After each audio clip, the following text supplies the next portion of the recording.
எங்கடா போறாங்க இவங்க? எங்கடா ஓடுறீங்க இப்படி? சத்தம் போடாதடா, பக்கத்து வீட்டில் சரியான சண்டை.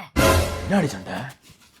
நம்ம பக்கத்து வீட்டு சங்கீதா இருக்காளுங்க, அவள் வீட்டு ஜன்னல் வழியா நைட் 2 மணிக்கு எவனோ ஏறி இன்னைக்கு ப்ரொப்போஸ் டேன்னு ஏதோ ப்ரொப்போஸ் பண்ணிட்டு போயிருக்கானாங்க.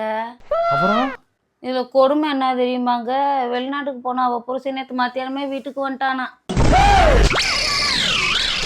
புருஷன் இருக்கும்போதே வந்து ப்ரொப்போஸ் பண்ணிட்டு போயிருக்கானே, அவன் எவ்வளோ தைரியமான ஆளாக இருப்பேன் பார்த்தீங்களா? இருப்பாரு. சரிம்மா, வீடியோட போய் எல்லா ஆம்பளையாலையும் ஏதோ சொல்லி கேட்டுக்கிட்டு இருக்காங்களே, என்ன கேட்டுக்கிட்டு இருக்காங்க இங்க? சொன்னவன் யாருன்னு தெரியலையாங்க, அவனை அடையாளம் கண்டுபிடிக்க ஒவ்வொரு வீட்டுக்கா போய் அந்த வீட்டில் உள்ள ஆம்பளைகள்கிட்ட அவள்கிட்ட என்ன டைலாக் சொன்னானோ அதை சொல்லி கேட்டுக்கிட்டு இருக்காங்க. யார்கிட்ட என்ன சொன்னா நம்மளுக்கு என்ன? நம்ம குடும்பத்துலாம் நம்ம காதால கூட கேட்கக்கூடாதுமா. வீட்டுக்குள்ள வாங்க, வாடா வீட்டுக்குள்ள வாடா. இருங்க, அவன் முகர கட்டைக்கு அவன் என்னதான் சொல்லி ப்ரப்போஸ் பண்ணான்னு நான் தெரிஞ்சுட்டு வரேன், இல்லைன்னா எனக்கு தலையா முடிச்சிடும்.